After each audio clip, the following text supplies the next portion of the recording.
शिक्षा का चरम स्तर होता है परीक्षा। यही परीक्षा व्यक्ति को उनके जीवन की अनेकों कठिनाइयों से उभरने का बल प्रदान करती है। एक ऐसी ही परीक्षा महादेव के अवतार नंदी के समक्ष भी आने वाली थी।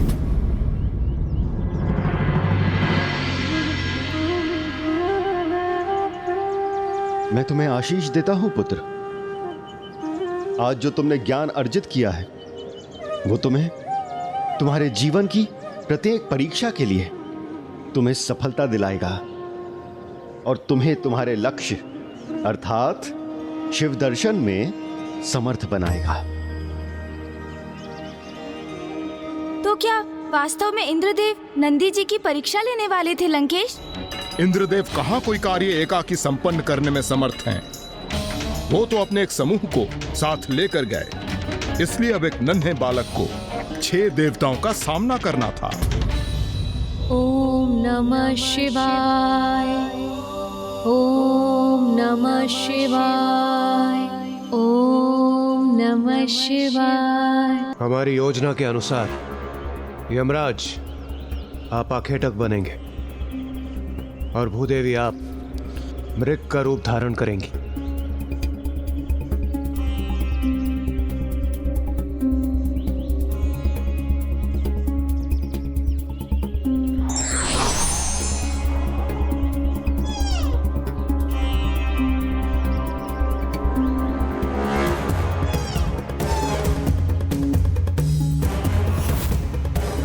ओम नमः शिवाय, ओम नमः शिवाय।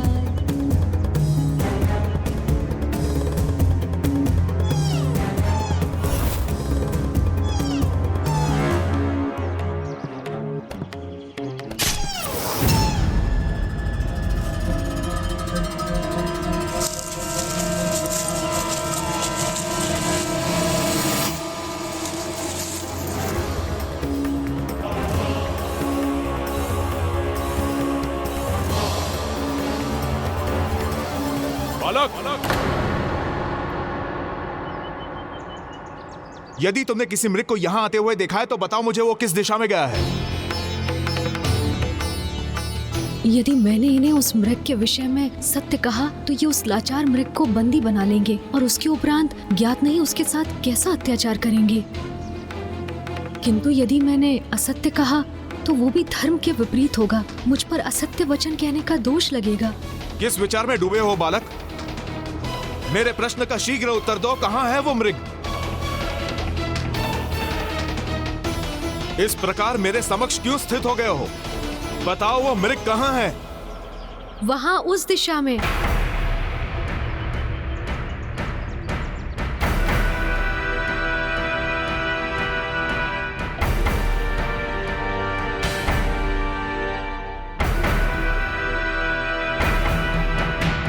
मैंने जैसे सोचा था बालक नंदी ने बिल्कुल वैसे ही किया। उसने यमराज से असत्य कहा।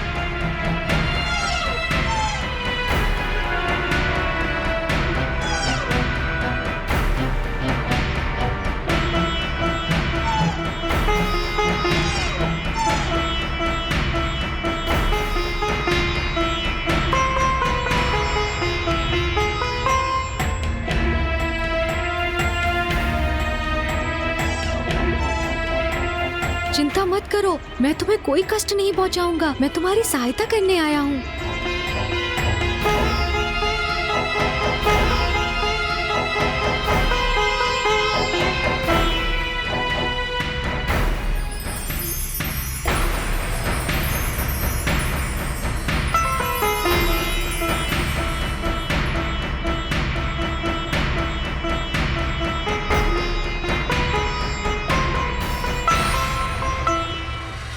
तो तुमने असत्य कहा मुझसे।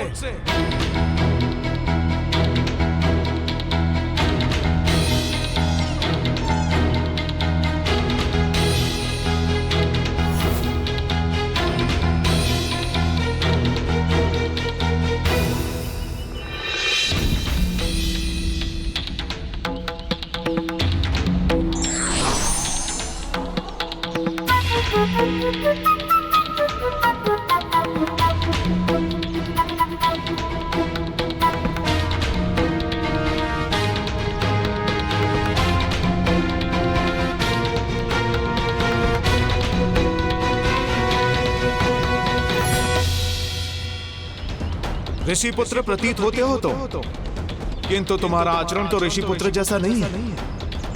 अपनी जिह्वा पे असत्य धारण करते हो तुम।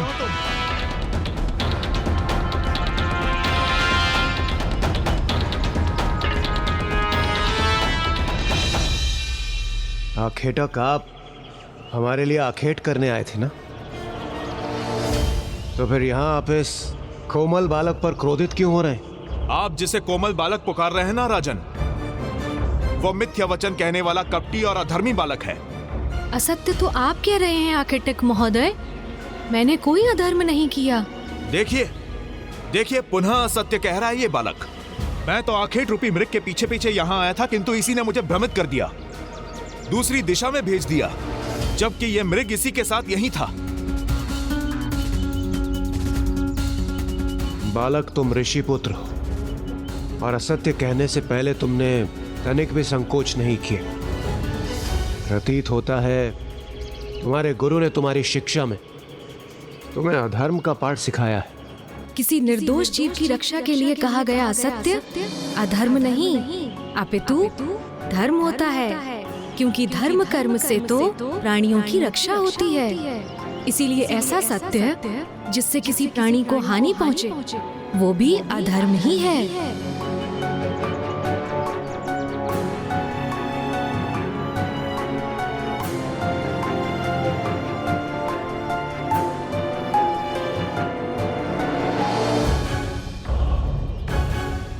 धर्म कर्म का प्रवचन दे रहे हो, स्वयं को क्या बहुत बड़ा ज्ञानी मानते हो तुम? मैं जो भी हूँ राजन, किंतु मैं आपके समक्ष प्रस्तुत हूँ। आप मुझसे पूछिए कि आप क्या प्रश्न करना चाहते हैं। यदि मैंने उचित उत्तर दिया तो आप में से कोई भी इस मृग को हानि नहीं पहुंचाएगा। इतना दम्भ है तुम्हें अपने ज्ञान पर? उचित है, मुझे तुम्हारी चुनौती स्वीकार है। मुझे मात्र 33 कोटि देवताओं के नाम ही बता दो।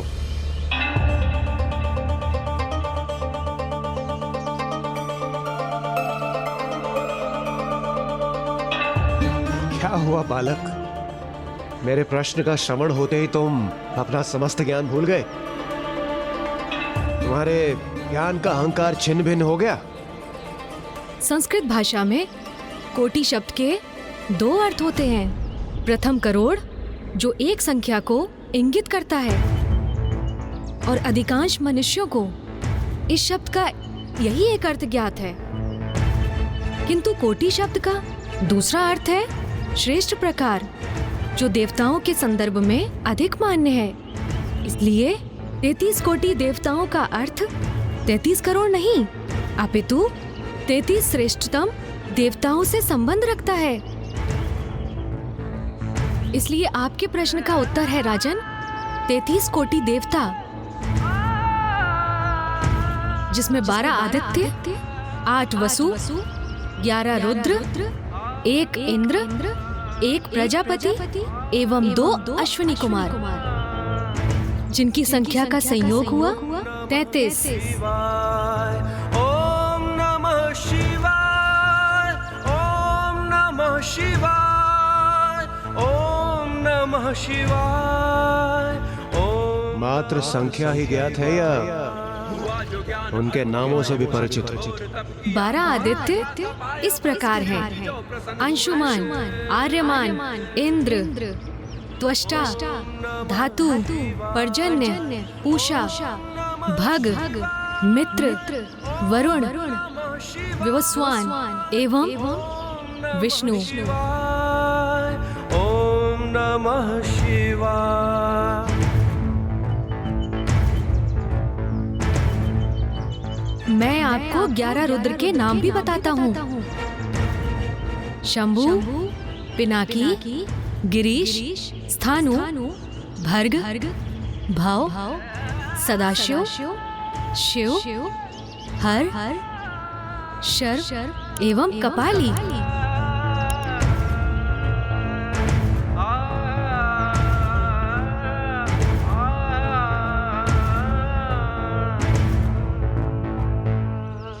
मात्र नाम कंठस्थ कर लेने से कोई परम ज्ञानी नहीं बन जाता बालक। तो फिर आप अपने अन्य प्रश्न भी पूछ लीजिए, जिनका आप उचित उत्तर पाकर संतुष्ट होंगे।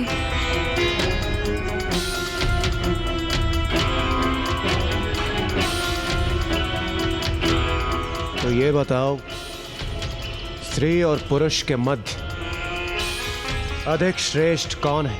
स्त्री अर्थात माता आदिशक्ति एवं पुरुष अर्थात जगत पिता शिव।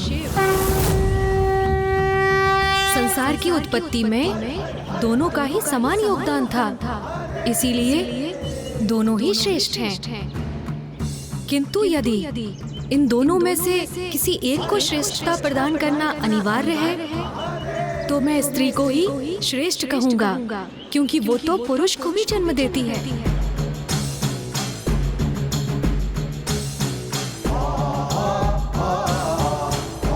शिशु के रूप में पुरुष को अपने गर्भ में 9 मास धारण करती है, प्रसव की पीड़ा सहती है, इसलिए नारी ही अधिक श्रेष्ठ है। और इसीलिए पति की अर्ध पूजा का फल पत्नी को भी प्राप्त होता है। समस्त देवताओं को माता के गर्भ से ही जन्म लेना होता है।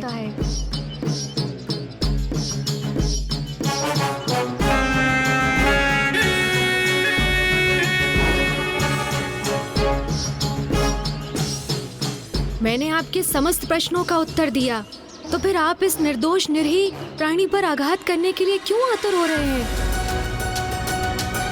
मेरा आपसे अनुरोध है, इसे कोई हानि ना पहुंचाइए। आखेटक हूं मैं, और आखेट करना मेरा धर्म है। राजन को मृग प्रदान करने का मैंने वचन दिया था, इसलिए हट जाओ मेरे मार्ग से।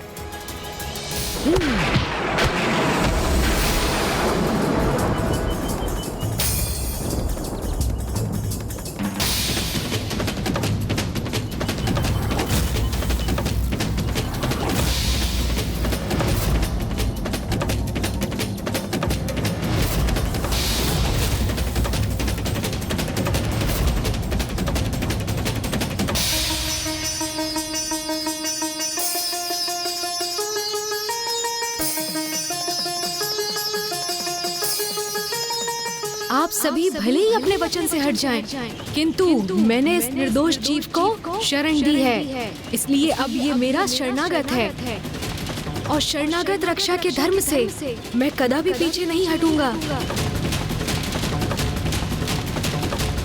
अबोध बालक, हम 5 हैं और तुम मात्र 1, और फिर भी तुम इतना दुस्साहस कर रहे हो।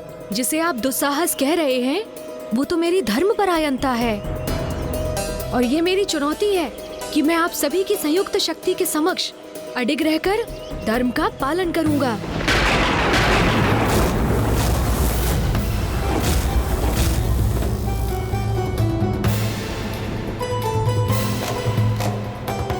यदि आप सभी ने एक साथ मिलकर मेरे चरण यहाँ से डिगा दिए, तो मैं आपके और इस निर्दोष मृग के मध्य से हट जाऊंगा, अन्यथा आपको ही पीछे हटना होगा।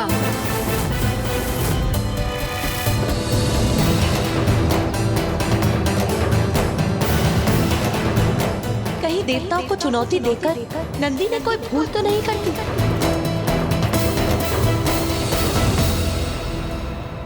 नंदी जी ने उन्हें चुनौती तो दे दी, किंतु उन्हें कहाँ ज्ञात था कि उनके समक्ष कोई साधारण राजा, आखेटक एवं सैनिक नहीं थे, अपितु स्वयं इंद्रदेव, यमराज एवं अन्य शक्तिशाली देवता थे।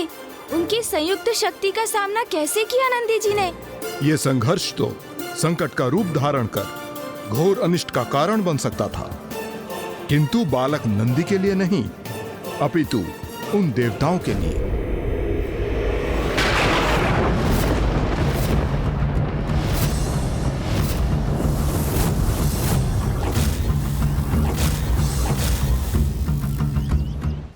मैं आपको एक बार पुनः स्पष्ट कर दूं, यदि आपको ये मृग चाहिए, आपको मेरे चरण इस स्थान से डिगाने में सफलता प्राप्त करनी होगी, तभी आपको इस मृग को अपने साथ ले जाने की अनुमति होगी, अन्यथा इसे भूलकर लौटना होगा यहाँ से।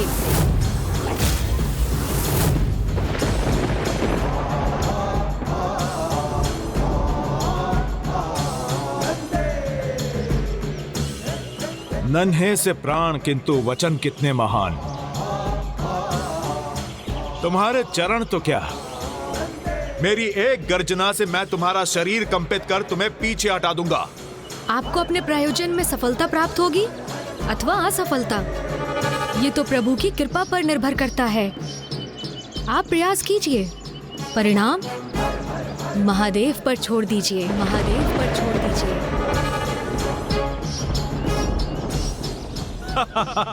मेरे समक्ष तो महायोद्धा भी भयभीत हो जाते हैं। तुम तो एक नीरे बालक हो। देवराज, दोनों में भला क्या समानता है?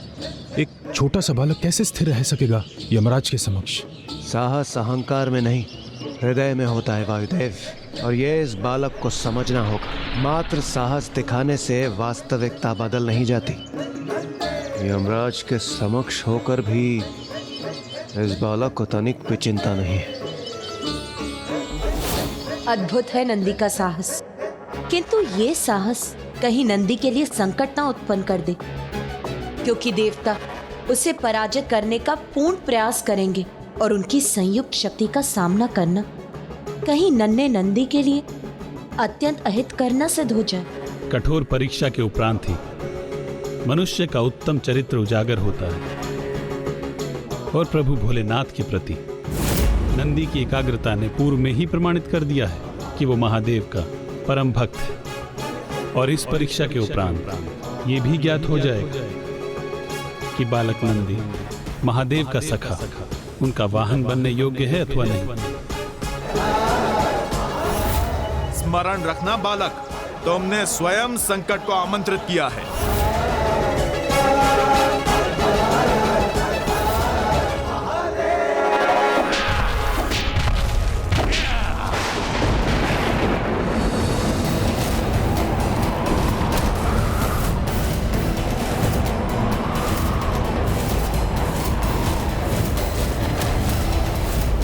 आश्चर्य, मेरी गर्जना से उत्पन्न शक्ति प्रवाह से मैं इस बालक को इसके स्थान से तनिक भी नहीं डिगा सका,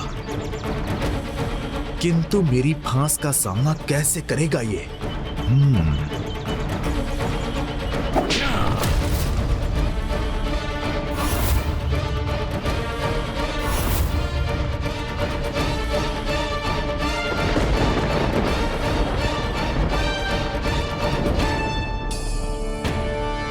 जैसे ही यमराज अपना फांस खींचेंगे उसी क्षण ये बालक नीचे गिरेगा। यमराज की फांस इसे अवश्य पराजित करेगी। एक निरीह बालक की कितनी कठोर परीक्षा! क्या ये उचित है देवराज? किंतु इसकी कठिन परीक्षा लेने पर ही हमें ये ज्ञात होगा ये महादेव के सखा एवं वाहन बनने योग्य हैं अथवा नहीं।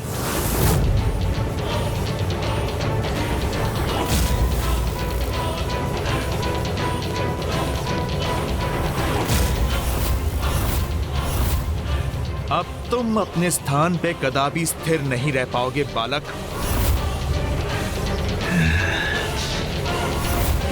ओम नमः शिवाय, ओम नमः शिवाय, ओम नमः शिवाय, ओम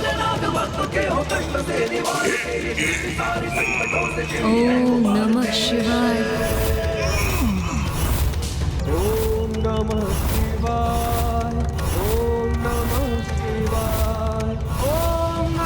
शिवाय। ये कैसे संभव है? ओम नमः शिवाय। यमराज उसे खींचकर उसे गिरा भी नहीं सके, अपनी शक्ति से उसे क्षति भी नहीं पहुंचा सके। वो देवी पार्वती, जगत पिता की लीला अद्भुत है, अनूठी है। उनके अनुसार जो भी होता है उचित होता है, और अभी नंदी की परीक्षा संपन्न नहीं हुई है। ओम नमः शिवाय।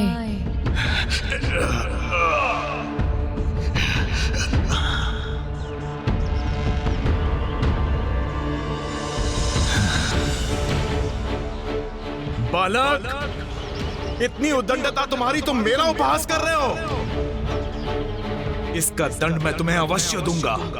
ओम नमः शिवाय।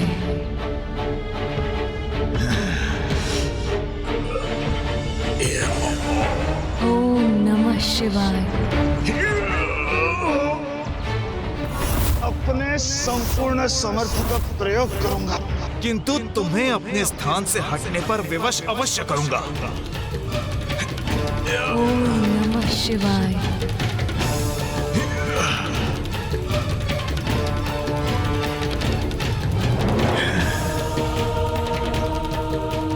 दुस्साहसी बालक, हमारी संयुक्त शक्ति के समक्ष एक क्षण भी नहीं रुक सकते तुम।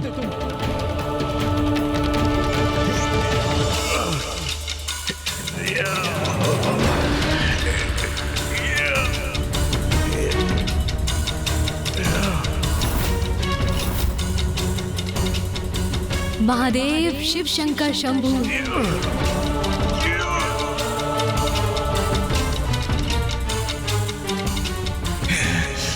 अग्निदेव, वरुण देव,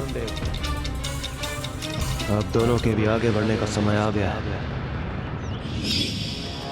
नहीं बहन पार्वती, इस परीक्षा को हम तब तक नहीं रोक सकते जब तक बालक नंदी प्रभु का सानिध्य प्राप्त करने हेतु स्वयं को प्रमाणित नहीं कर देता। किंतु लंकेश, देवगण नंदी जी की इतनी कठोर परीक्षा क्यों ले रहे थे? इंद्रदेव अपने स्वभाव से विवश थे और बालक नंदी से उस संघर्ष में वो तो भूल ही गए थे कि वो किसकी परीक्षा लेने आए हैं। सावधान बालक, अब तुम्हारी पराजय निश्चित है। बालक, तुम्हारा हट और अहंकार भंग करेंगे हम।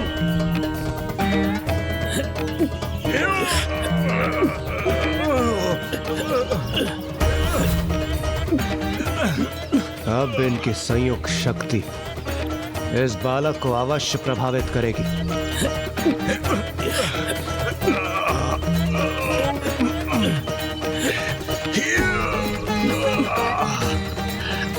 महादेव, शिव शंकर शंभु।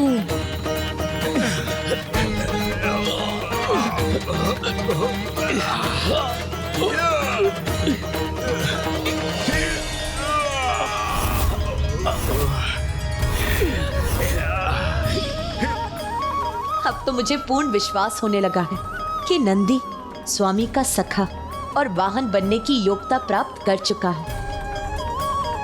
श्री हरि नारायण की ये मंद मुस्कान क्या संकेत दे रही है?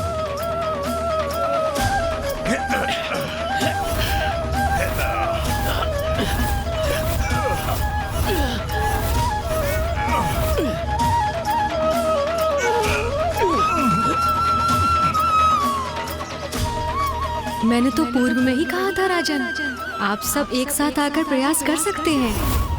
इसीलिए आप भी आकर अपने बल का प्रयोग कर लीजिए राजन। बालक, इतना दंभ तुम्हारा, जो तुम मुझे चुनौती दे रहे हो, तो फिर इसका परिणाम भुगतने के लिए तैयार हो जाओ।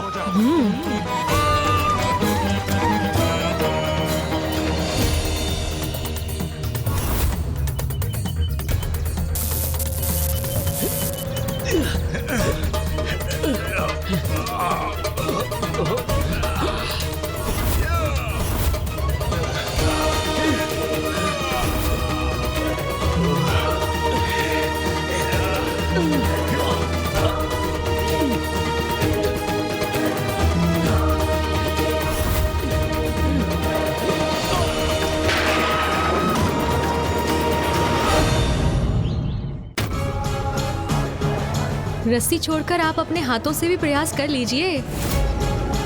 कहीं असफल होने के बाद ये ना कहें बालक नंदी ने आपको पूर्ण अवसर नहीं प्रदान किया।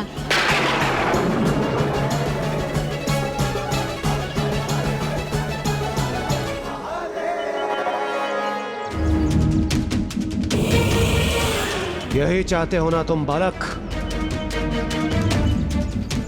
तो ऐसा ही होगा। तुम्हारी पराजय निश्चित होगी और वो मृग जिसकी तुम रक्षा कर रहे हो उस पर भी हमारा अधिकार होगा।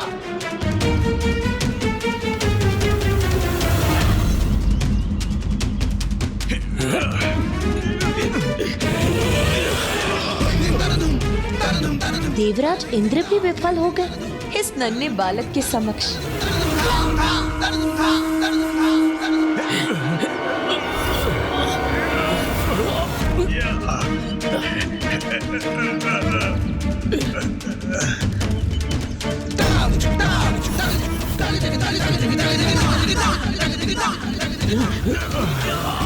महादेव शिव शंकर शंभू, महादेव शिव शंकर शंभू।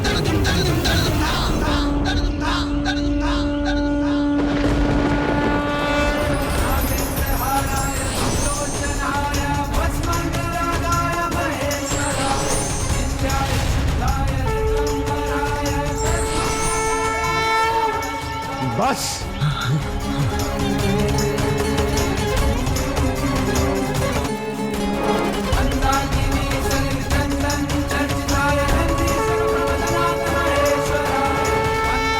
प्रणाम महादेव।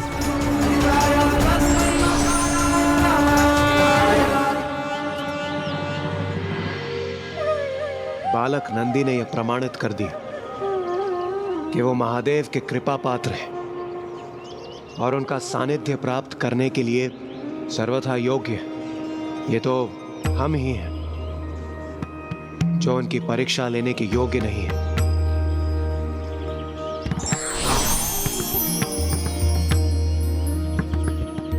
यदि मैं आपको पहचानने में कोई त्रुटि नहीं कर रहा हूं तो आप इंद्रदेव हैं ना? आप सभी को मेरा सादर प्रणाम। हे अति बलशाली बालक नंदी, आपसे हमें पहचानने में कोई त्रुटि नहीं हुई।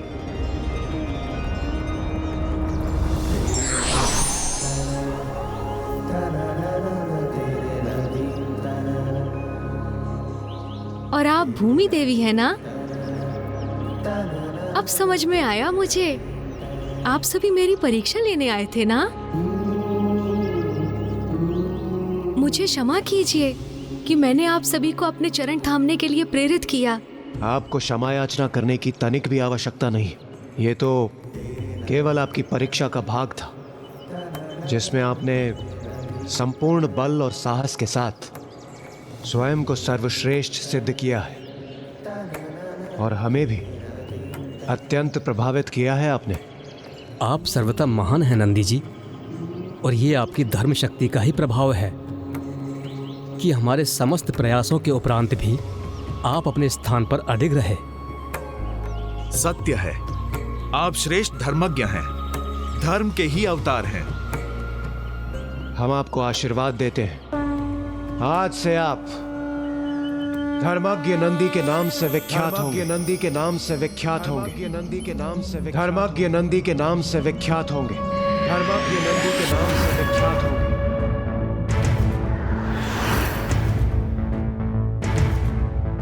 त्रयंबकम सदा शिवम नमामि हे उमापति जय नीलकंठ जय अनंत नमोस्तुते नमोस्तुते। मैं आपका आशीर्वाद स्वीकार करता हूँ देवगण, किंतु मुझे तो एक ही आशीष की आस है कि मैं अपने प्रभु महादेव के दर्शन कर उनसे भेंट कर सकूं। ओम नमः शिवाय, ओम नमः शिवाय, ओम नमः शिवाय। भ्राता श्री हरि नारायण, अब मुझे पूर्ण विश्वास हो गया है कि अब नंदी अपनी पूर्ण योग्यता प्राप्त कर चुका है। इसीलिए अब महादेव से उसकी भेंट कराने हेतु हमें उसका उचित मार्गदर्शन करना होगा। आप उचित कह रही हैं देवी।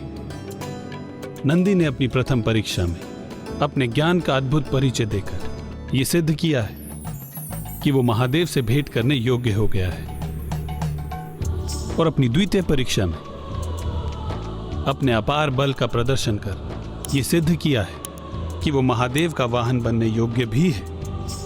किंतु अभी ये देखना शेष है कि वो महादेव का सखा बनने योग्य है अथवा नहीं।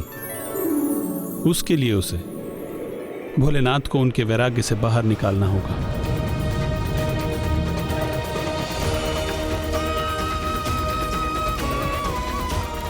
ये नंदी की अंतिम चुनौती, अंतिम परीक्षा होगी और उसमें सफल होकर अपने सखा को पुनः उसके गृह लौटने के लिए प्रेरित कर अपने धर्म का निर्वाह करेगा और ये प्रमाणित करेगा कि वो जगत पिता का सखा बनने के योग्य भी है। किंतु ऐसा कैसे कर सकेगा वो? आप चिंता न कीजिए देवी, स्वयं देवराज इंद्र उनका मार्गदर्शन कर उन्हें उचित पथ पर लाएंगे। और इस प्रकार इंद्रदेव के मार्गदर्शन पर नंदी उस घोर तपस्या में लीन हो गए, जिसका उद्देश्य उनकी अंतिम परीक्षा के रूप में महादेव को उनके वैराग्य से बाहर लेकर आना था। ज्ञान अल्प तब किया अमरता का था पाया वर शिव जी जो प्रसन्न हुए। ओम नमः शिवाय, ओम नमः शिवाय। अब नंदी के समक्ष बहुत बड़ी कठिनाई के रूप में एक अंतिम परीक्षा शेष थी। उन्हें प्रभु महादेव को उनके वैराग्य से बाहर लेकर आना था, जिसके लिए अब देवराज इंद्र बालक नंदी का मार्गदर्शन भी कर रहे थे।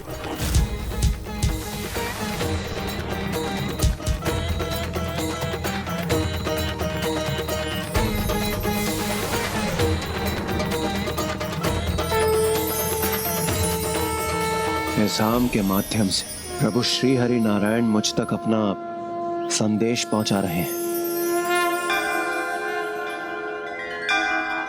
हे बालक नंदी, आप प्रभु महादेव का सानिध्य अवश्य प्राप्त करेंगे, किंतु उसके लिए आपको पूर्ण रूप से योग्य होना होगा। योग्य? आप उस आम के फल के समान हैं जो अपने वृक्ष से झड़ तो चुका है, किंतु अभी पूर्ण रूप से परिपक्व नहीं है।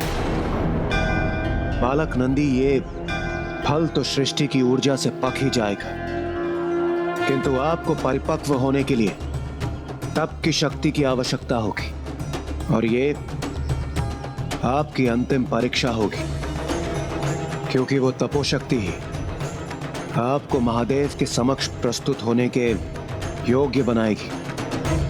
और जब आप योग्य होंगे, प्रभु महादेव स्वयं आपके समक्ष प्रस्तुत होकर आपको अपने दर्शन प्रदान करेंगे। उचित है इंद्रदेव।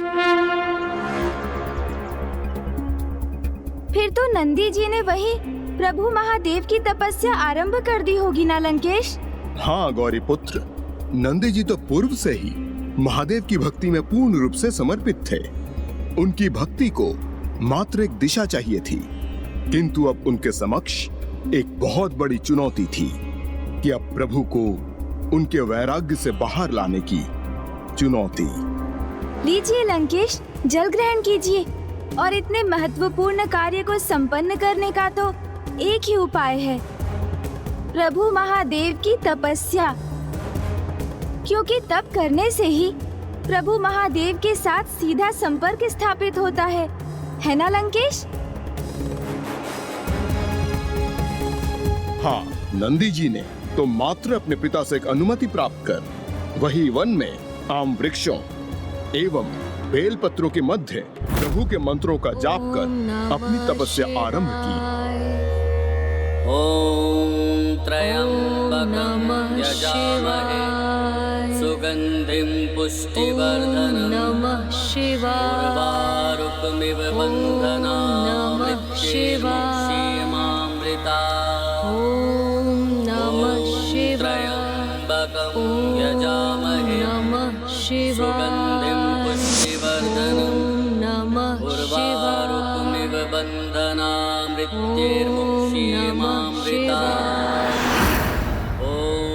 पुत्र नंदी, मेरी तो यही कामना है कि तुम अपने तप से इतनी शक्ति प्राप्त करो कि स्वामी अपने वैराग्य से बाहर आकर कैलाश लौट आए और कैलाश की उदासी दूर हो जाए। ओम नमः शिवाय। ओम नमः शिवाय। ओम शिवाय। ओम नमः शिवाय। ओम नमः शिवाय। ओम नमः शिवाय। नाथ, मेरी तो एक ही आशा है कि प्रभु महादेव के प्रति नंदी की भक्ति की एकाग्रता से नंदी शीघ्र ही अपने तप के चरम पर पहुंचे और प्रभु महादेव से जुड़ाव स्थापित कर इस असंभव प्रतीत होने वाले कार्य को सफलतापूर्वक संपन्न करे। ओम नमः शिवाय। ओम नमः शिवाय।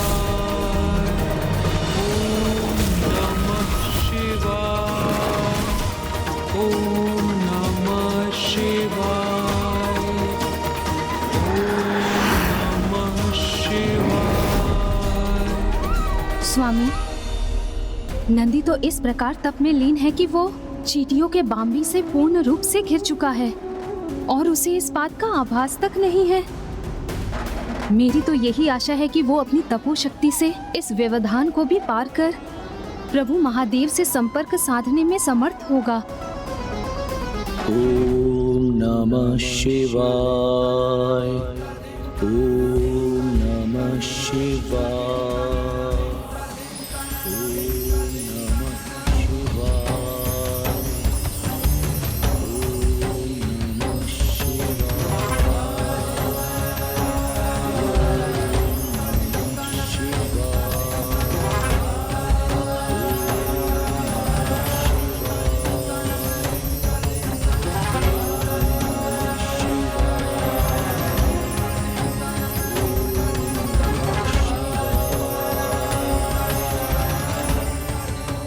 नंदी अपनी तपोशक्ति से प्रभु को शीघ्र प्रसन्न और प्रभावित कर उन्हें उनके वैराग्य से बाहर ला सके, यही कामना है मेरी।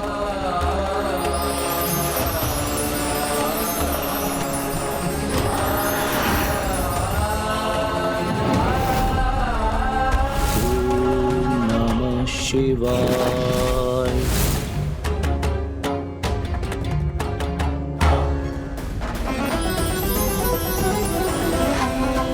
प्रभु,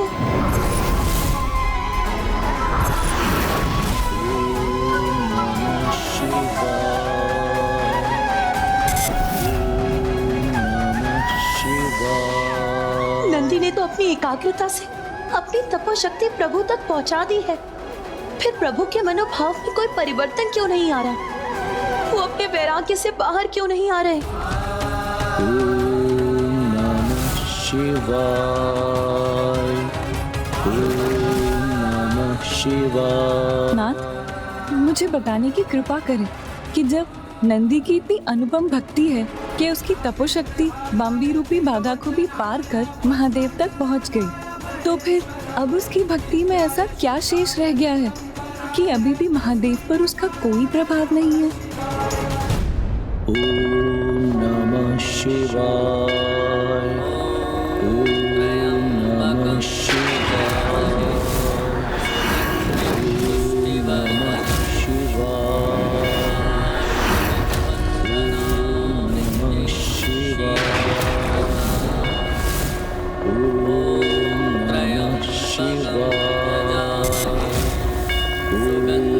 नमः शिवाय। ओम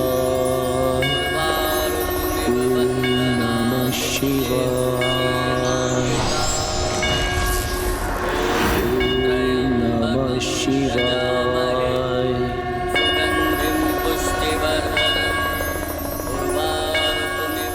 अब महादेव ने नंदी का तप स्वीकार कर लिया है। अब शीघ्र ही नंदी की अंतिम परीक्षा भी सफल होगी।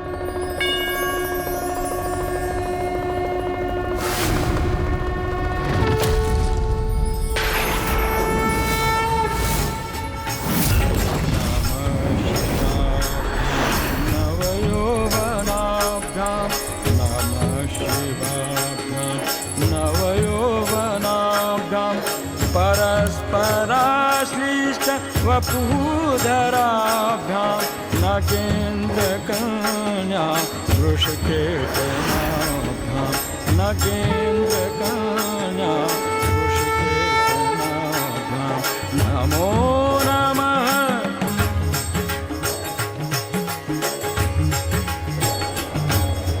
नमो शिवाभ्यां सरस्वत्यवाभ्यां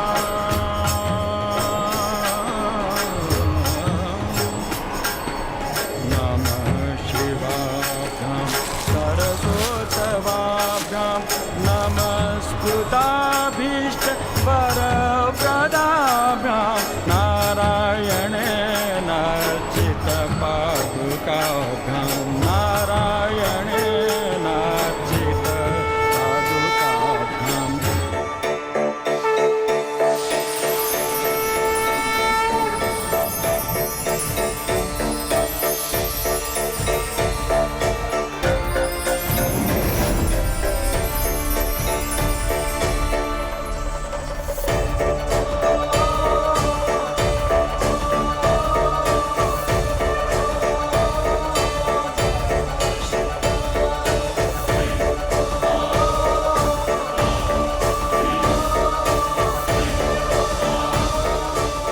नंदी नंदी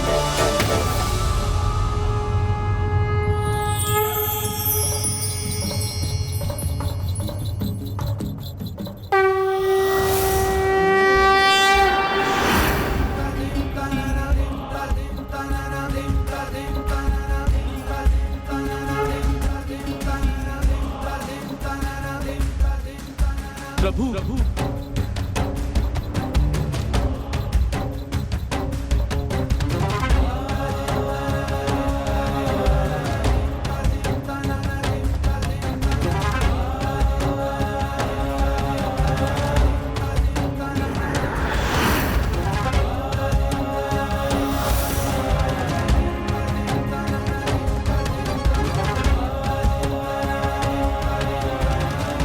अपने भक्त का प्रणाम स्वीकार कीजिए प्रभु।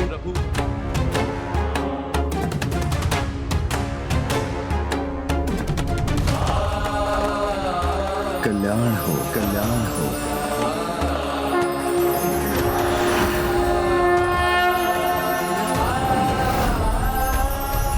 अंततः स्वामी के मुख पर मुस्कुराहट लौट ही आई।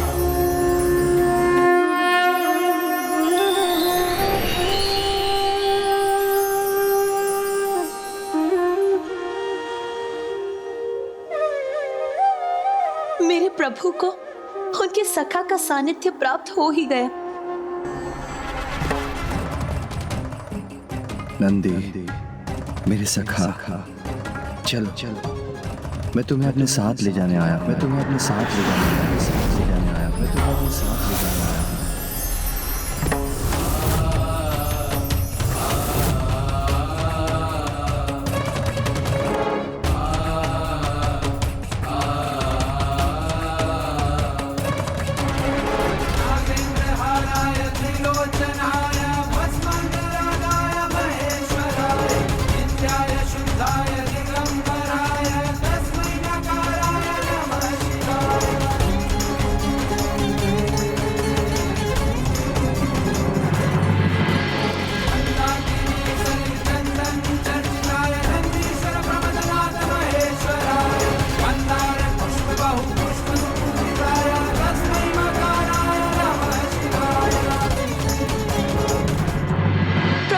साथ लेकर आ रहे हैं। उनके भव्य स्वागत का आयोजन कीजिए। जाइए, शीघ्र जाइए।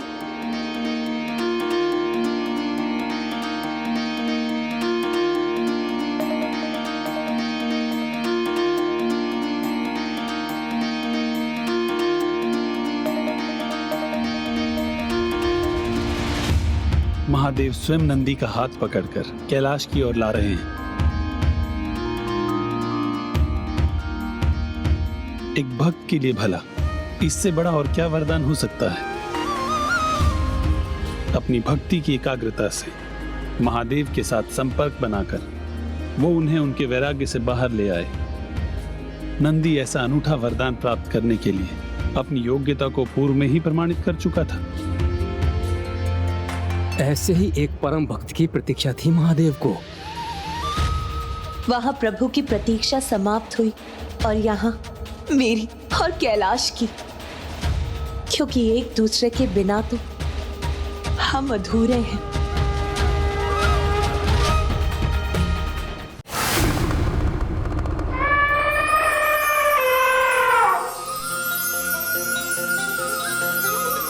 कितना अद्भुत होगा ना वो दृश्य, जब पिताश्री के साथ नंदी जी के आगमन से समस्त कैलाश आनंदित हो गया होगा। इतना विशाल हृदय है मेरे प्रभु शिव शंकर शंभु भोलेनाथ का। इतना साधारण तपस्या के परिणाम स्वरूप इतना महान वरदान प्रदान किया, और यही नहीं, निरंतर नंदी पर अपनी कृपा वर्षा करते रहे।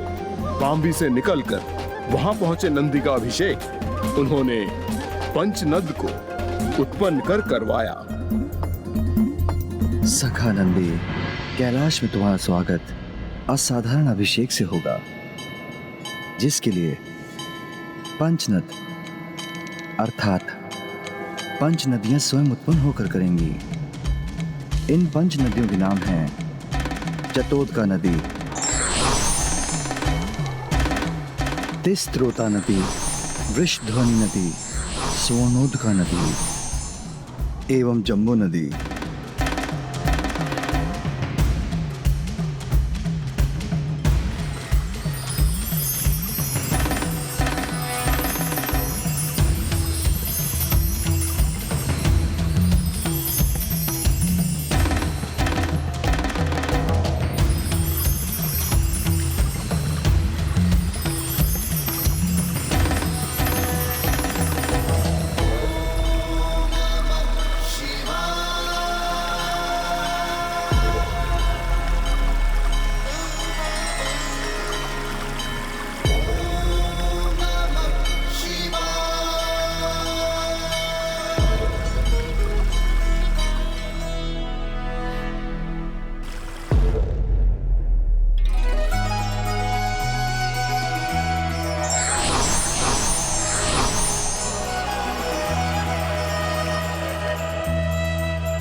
नंदी के अभिषेक हेतु जो पंच नदियां उत्पन्न हुई हैं, भविष्य में जो भी उनके पावन जल में स्नान कर भक्ति भाव से नंदी की स्तुति करेगा, वो सभी पापों से मुक्त हो जाएगा। और जिस प्रकार नंदी के कैलाश में आगमन से आनंद तरंग उत्पन्न हुई है, उसी प्रकार इन नदियों की पावन जलधारा से सूखी बंजर भूमि को अपने जल से सींचकर सभी को आनंदित करेगी।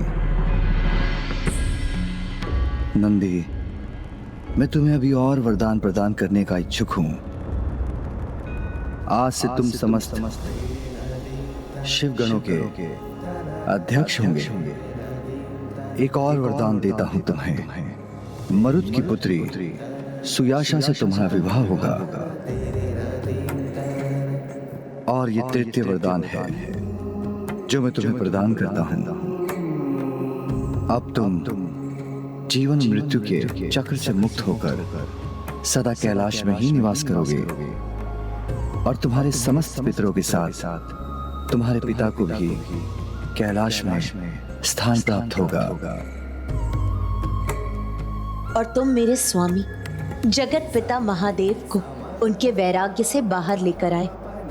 तुम उनके सहायक बने, उनके साथ तुमने एक पिता पुत्र का संबंध स्थापित किया। इसीलिए आज से तुम मेरे लिए एक पुत्र के समान प्रिय रहोगे।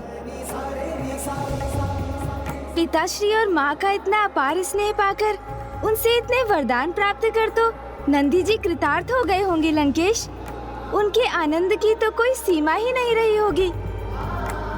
हाँ, फिर भी उन्होंने प्रभु से और वरदान प्राप्त करने की इच्छा व्यक्त की, तनिक भी संकोच नहीं किया।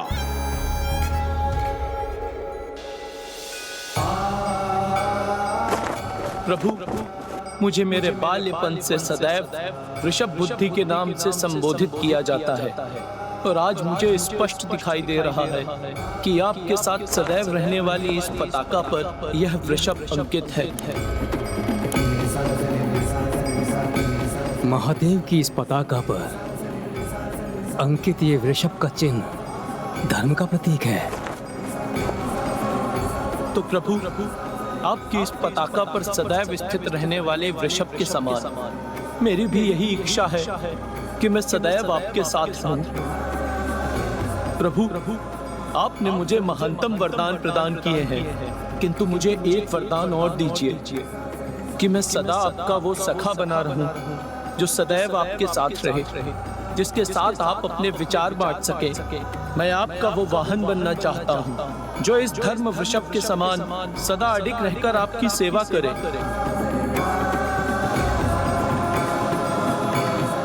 मैं आपका वो भक्त बनना चाहता हूँ जो सदैव आपकी भक्ति हेतु आपके समक्ष प्रस्तुत रहे।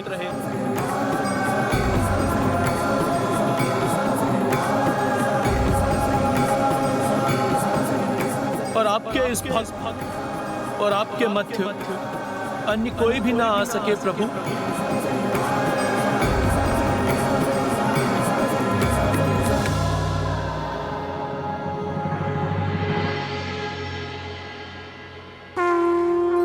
तथास्तु नंदेश्वर, तथास्तु नंदेश्वर, तथास्तु नंदेश्वर।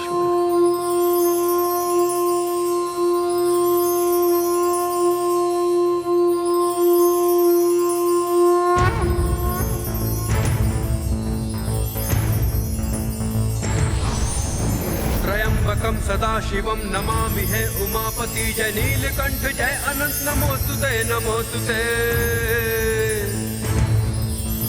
हो भोलेनाथ भक्तों के हो कष्ट से निवारते, ये सृष्टि सारी संकटों से शिव ही है उबारते।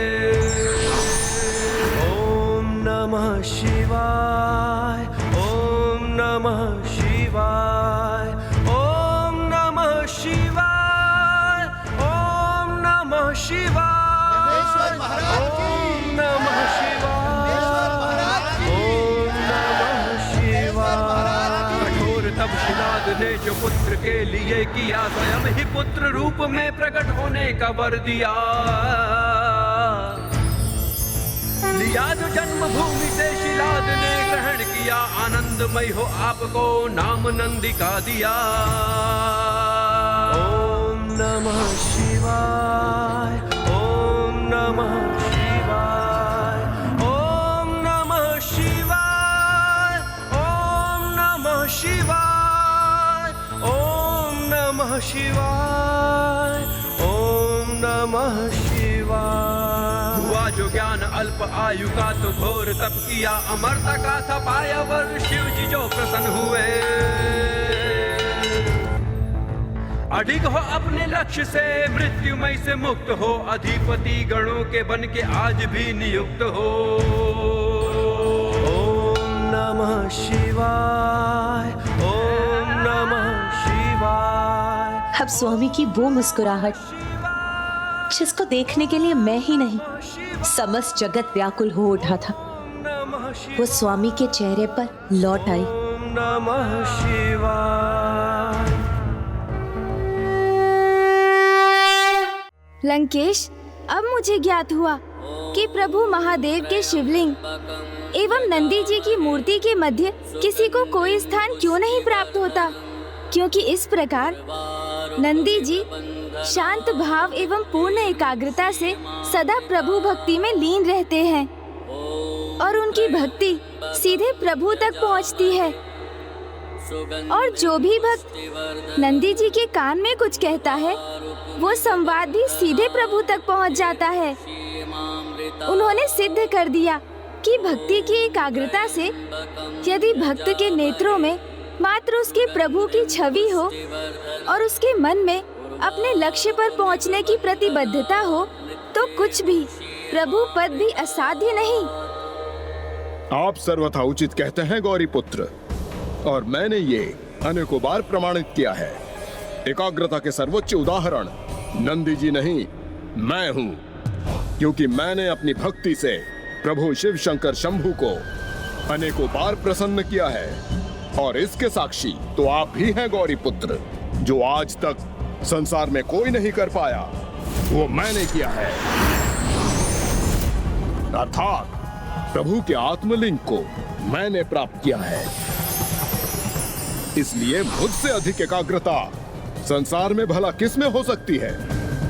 आप उचित कहते हैं लंकेश, किंतु सर्वप्रथम संसार को एकाग्रता का मार्ग दिखाने वाले तो नंदी जी ही थे। इसलिए आइए हम दोनों एक साथ उनकी स्तुति करें।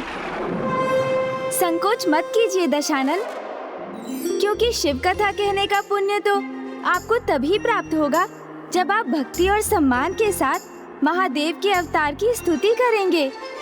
चतुर गणेशा।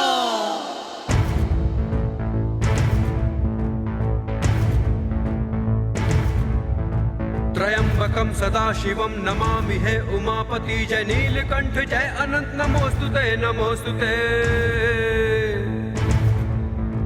हो भोलेनाथ भक्तों के हो कष्ट से निवारते, ये सृष्टि सारी संकटों से शिव ही है उबारते।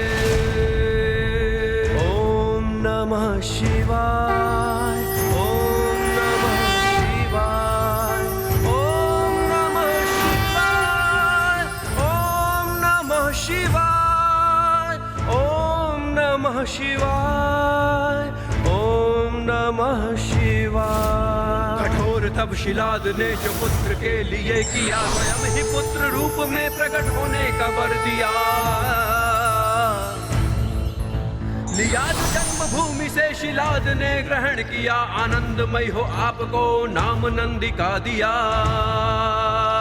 ओम नमः शिवाय, ओम नमः शिवाय, ओम नमः शिवाय, ओम नमः शिवाय, ओम नमः शिवाय, ओम नमः शिवाय। हुआ जो ज्ञान अल्प आयु का तो घोर तप किया, अमरता का था पाया वो शिव जी जो प्रसन्न हुए।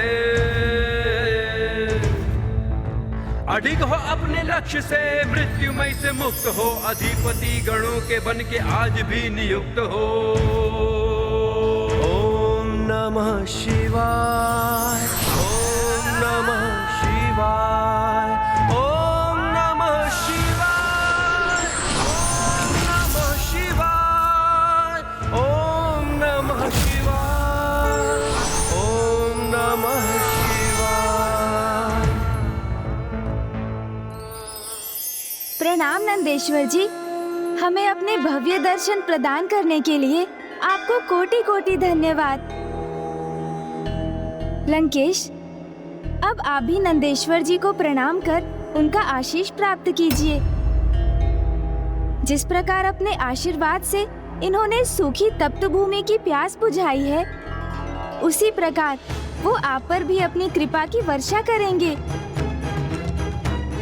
मुझे जिसकी आशीष की आवश्यकता है, मुझे प्रभु से वो प्राप्त हो चुकी है और उनका आत्मलिंग इसका प्रत्यक्ष प्रमाण है।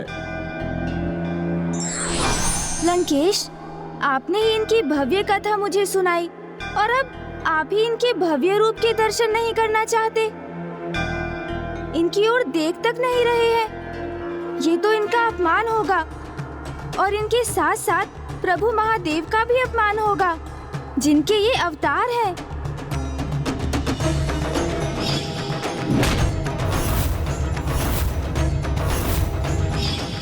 यदि मैं इन्हें देखूंगा तो मेरी हंसी उत्पन्न होगी,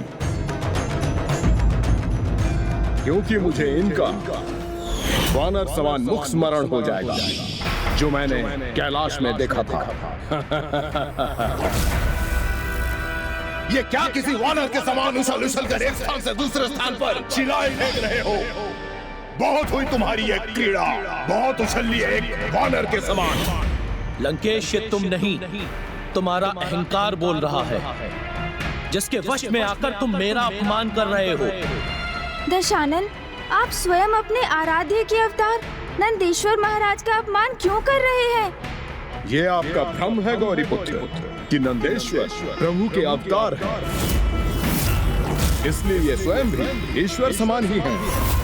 भोलेनाथ हैं मेरे प्रभु महादेव शिव शंकर शंभु। उनके भोलेपन का लाभ उठाकर आपने ये उपाधि प्राप्त की है और मेरे प्रभु तो साधारण भक्ति का भी बड़ा फल प्रदान कर देते हैं। चंद्रदेव की पूजा से प्रसन्न होकर उन्होंने उनका उद्धार करने हेतु चंद्रदेव को अपने शीश पर धारण कर लिया। भागीरथ से प्रसन्न होकर उन्होंने देवी गंगा को अपने जटाओं में स्थान दिया और प्रभु तो किसी पर भी अपनी कृपा करने से नहीं रुकते, जिसका उदाहरण आपके समक्ष है। प्रतीत होता है जैसे तुम स्वयं अपने उदाहरण का उल्लेख कर रहे हो, क्योंकि भोलेनाथ का लाभ तो तुमने उठाया है, उनसे उनके आत्मलिंग को प्राप्त कर। अपनी योग्यता से प्राप्त किया है मैंने प्रभु के आत्मलिंग को, और अब इन्हें लंका ले जाकर ही स्थापित करूंगा मैं। शिवधाम का अर्थ ही परिवर्तित हो जाएगा, क्योंकि प्रभु शिव शंकर शंभु कैलाश का त्याग कर लंका में निवास करेंगे। तब आप वहीं उनके द्वारपाल बने रहना नंदेश्वर जी।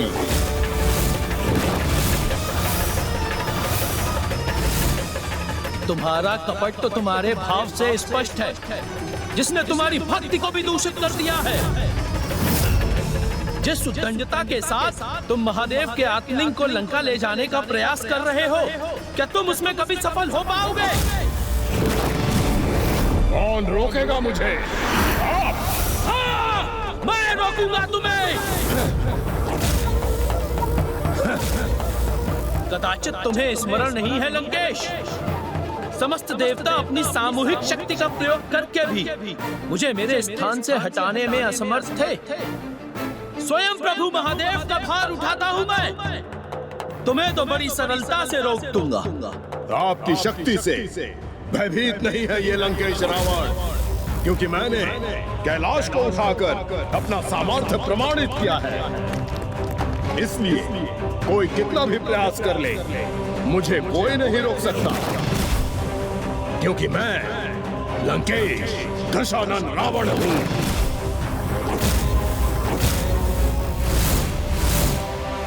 लंकेश! लंकेश!